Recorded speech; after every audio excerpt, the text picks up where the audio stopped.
কালকে ঠিক যেখান থেকে ভিডিওটা শেষ করেছিলাম আজকে সেখান থেকে ভিডিওটা স্টার্ট করলাম।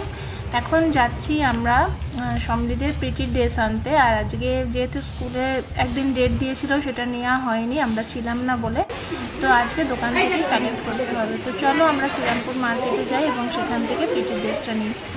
তো বলতে বলতে চলে এসেছি। তো এখানে লাল ভাই থেকে নিতে হবে, ওদের স্কুল থেকে বলে দিয়েছে। তো এই লাল ভাই থেকে সমৃদ্ধের ড্রেসটা নিয়ে নেব। আর ওরা আগেই গিয়ে স্কুলে বাচ্চাদের প্রত্যেকের মাপ নিয়ে রেখেছিল, তো সেই অনুযায়ী ওরা নাম বললে ক্লাস বললেই দিয়ে দিচ্ছে। দেখবেন এনাদের সাথে পরিচয় হলো, এই যে লাল ভাইতে পরিচয় হলো কাদের সাথে, ওনারা ভাই বোন। হ্যাঁ ইনি দিদি।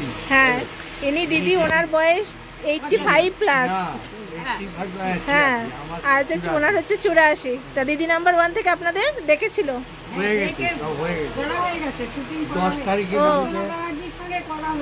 রচনা ব্যানার্জির সাথে হয়ে গেছে। আচ্ছা আচ্ছা, বাহ। তাহলে 10 তারিখে আপনাদের ভিডিও মানে দেখতে পাচ্ছি আপনাদেরকে টিভিতে। প্রথমে আমরা জানতাম না, সবাইকে বলেছিলাম যে দেখবি তোরা, কিন্তু আমাদের ওখানে থেকে হতে হতেই 5টা বেজে গেছে। তারপর আমি ওদেরকে জিজ্ঞাসা করলাম, বললো আপনাদের এরকম ট্রেকিং দেখানো হয় না, পরে হয়। আপনাদেরকে 10 তারিখে, ওটা তো লাইভ হয় না, ওটা পরে এডিটিং করে ঠিক করা হয়। 10 তারিখে আপনারা তো সবাইকে বলে দিয়েছেন, তো আপনি আবার তাকে বলে দেবেন 10 তারিখে 5টা থেকে। বাহ, কিছু পেয়েছিলেন, জিতেছিলেন? তার মতো নয়, তাও পেয়েছিলাম, কিন্তু আমরা নেবো কি করে? আমরা সব ছেড়ে দিয়ে একটা ইস্টারি নিয়েছি আর ইয়ে নিয়েছি, হার নিয়েছে। ও বৌমার জন্য হার নিয়েছে, আমার জন্য ইস্টারি আর ইয়ে নিয়ে, আমার মিসেসের জন্য ইস্টারি নিয়েছে, আমার জন্য ইস্টারি করার যে টেবিলটা সেটা। না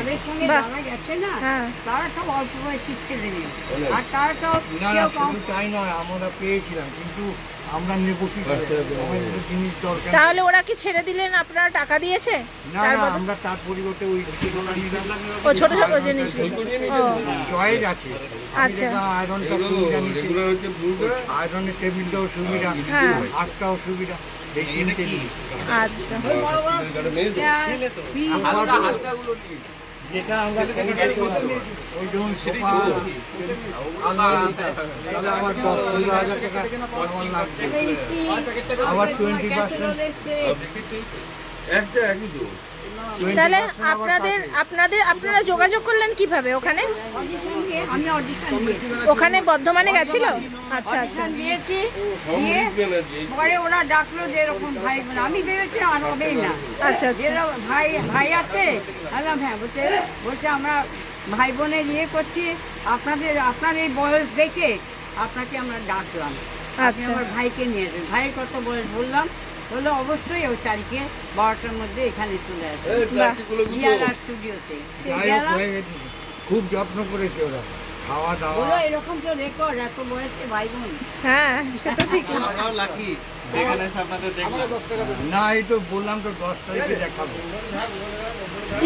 মার্কেট থেকে আসার পথে সোলারি সিটির পাশ দিয়ে আসছিলাম, তাই ভাবলাম তোমাদের একটু ক্যামেরা করে দেখাই। তো দেখতে পাচ্ছ এই যে পাঁচিলগুলো সব ভাঙা হচ্ছে আর নতুন পাঁচিল তৈরি করা হচ্ছে। আর এই সাইডটা কিন্তু এখনও ফাঁকা রয়েছে, জানি না এটা গেট হবে নাকি এটাও পাঁচিল হয়ে যাবে। তো কিছুটা অংশ ফাঁকা আছে। আর অলরেডি দেখতে পাচ্ছ বিল্ডিংগুলো কিন্তু ফার্স্ট যে কালারটা দেয়া হয় মানে প্রাইমারটা, সেটা কিন্তু মানে দেয়া হয়ে গেছে। IJK প্রথমত সম্ভবত এইগুলোই ফার্স্টে হ্যান্ডওভার হবে, তো সেইগুলোর কাজই আগে চলছে। তো এরপর কিন্তু কালারও স্টার্ট হয়ে গেছে। তো চলো তোমাদের দেখাচ্ছি যে কি কালার হচ্ছে। এই যে বেসটা দেওয়ার পরে এবার বোধহয় ওই যে আসল কালারটা দেয়া হচ্ছে, দেখতে পাচ্ছ তোমরা, ওটা হচ্ছে আসল কালার। দেখা যাক কালার কম্বিনেশনটা কেমন হয়, চলো। তো ওখানে প্রচুর শব্দ হওয়াতে ভয়েস ওভার দিচ্ছি। তো সমৃদ্ধের পিটির ড্রেসটা কালেক্ট করে নিয়ে এসেছি। আর স্কুল থেকে লিখেছিল যে দাম তার থেকে একটু কম নিল। আমার মনে হয় সেটা কেন বুঝতে পারছি না, মনে হচ্ছে সাইজের জন্য হতে পারে। তো সেটাই তোমাদের শেয়ার করছিলাম। আর একটা পিটির ড্রেসের দাম নিয়ে নিল জাস্ট ওপরে একটা গেঞ্জি আর নিচে একটা প্যান্ট, তার দাম নিয়ে নিল 850 টাকা। তো এই যে এবার আখের রস খাবো, যখনই আমরা এই টাইমে বেরোই, নয় ডাব নাহলে আখের রস খাই, তবে আখের রসটা বেশি খাওয়া হয়, কারণ আখের রসটা খুব ভালো লাগে আমার খেতে।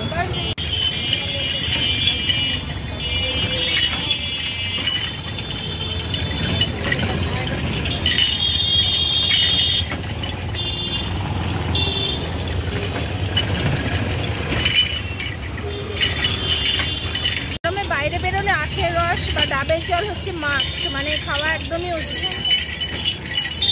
তবে ডাবের থেকেও আমার আখের রসটা বেশি ভালো লাগে। ছোটোবেলাতে আমি মানে ভীষণ আখের রস খেতাম, ভীষণ। আমাদের ওখানে বাড়ির সামনে দিয়ে এত আখের রসের গাছ, মানে গাড়ি যেত, ভীষণভাবে আখের রস খেতাম।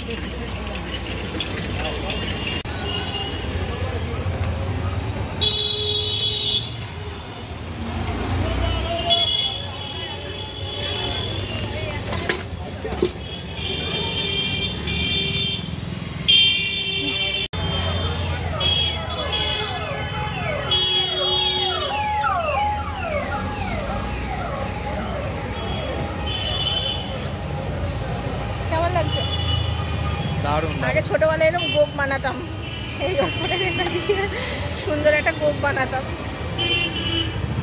জনমিতার চশমাটা কেমন লাগছে বলুন? টিচার লাগছে না? শিয়াল পণ্ডিত টিচার এরকম আর কি। অনেক বড় চুজটা করা হয়ে গেছে, একটু বড়, আর একটু ছোট করলে হতো। চলে এলাম আমাদের গন্তব্যস্থলে। এবার আমরা উঠছি সাবওয়ে দিয়ে, সঙ্গমের দিকে যাচ্ছি। সঙ্গমের যে ফার্স্ট ভিউটা, মানে সাবওয়ে দিয়ে যেতেই যেটা পড়বে, সেটাই হচ্ছে তোমাদের শেয়ার করছি, দেখো। আর আমাকে একজন রিকোয়েস্ট করেছিলে টাওয়ার 7টা দেখাতে, তো এই হচ্ছে টাওয়ার 7। তোমাদের রিকোয়েস্ট আমি কি করে রাখবো, বাইরে থেকে এভাবে ছাড়া সম্ভব হচ্ছে না দেখানো। তো যাই হোক, এই যে দেখতে পাচ্ছ আমাদের যে সাবওয়ে দিয়ে উঠতেই যে ফ্রন্ট সেটা, আর এটা হচ্ছে 1 BHKটা, রাইট সাইডের যেটা 1 BHKটা। তো চলো, আমাদের মানে সঙ্গম তো দেখছোই কত সুন্দর আস্তে আস্তে সেজে উঠছে, গাছপালা লাগাচ্ছে। আর এই সাইডে যত সব টালির চালের সব বা ছোটো ছোটো বাড়িগুলো ছিল, জানি না ওতে মনে হয় যারা কাজ করতো তারা থাকতো তখন, তো সেগুলো সব ভেঙে দিয়েছে। আর এই দেখো সব পরপর গাছ লাগিয়ে দিয়েছে, আর বর্ষাকাল আসলেই ব্যাস এই গাছগুলো একদম হুড়হুড়িয়ে বাড়বে। তো চলো।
এই যে এই দুটো ড্রেস, এটা হচ্ছে ব্লু কালারের গেঞ্জি, এই যে ব্লু কালারের গেঞ্জি,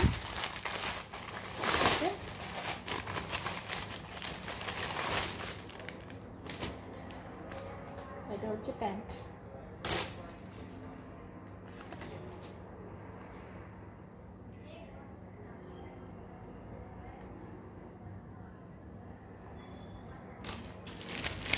এই প্যান্ট আর গেঞ্জি মিলে দাম নিল 825 টাকা। প্রথমে তো লিখেছিল 1200 গ্রুপে, মানে স্কুল থেকে যে মেসেজগুলো আসে যে গ্রুপটাতে, তো সেখানে তো প্রথমে লিখেছিল 1200, সেই হিসেবে আমরা তাই নিয়ে গেছিলাম।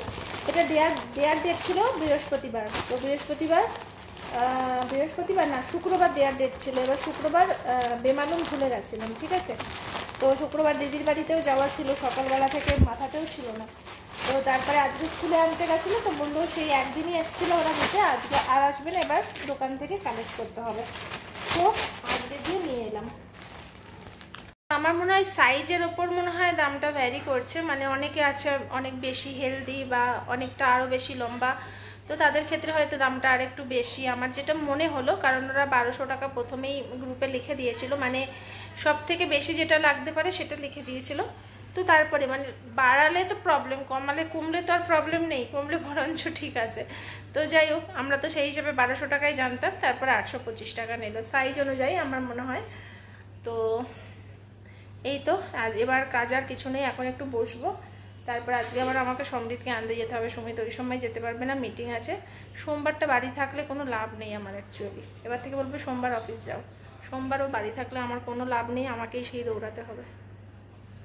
তো চলো, আমি কি করব এখন বুঝতে পারছি না, এই জামাটা ছাড়বো নাকি স্নান তো করতে হবে, তাই না? কারণ সমৃদ্ধকে আমি স্নান করে পাঠিয়েছি, আমাকে স্নান করতে হবে। দেখা যাক কী করি, চলো পরে আসছি। ঘরে বসে মোটামুটি এখানে অনুভব করতে পারি না যে বাইরে কতটা গরম, মানে ভীষণ রোদ বাইরে, বুঝতে পেরেছো? আমি এখন এই ভাত খেয়ে উঠলাম, এবার এই ছেলেকে আনতে বেরোবো।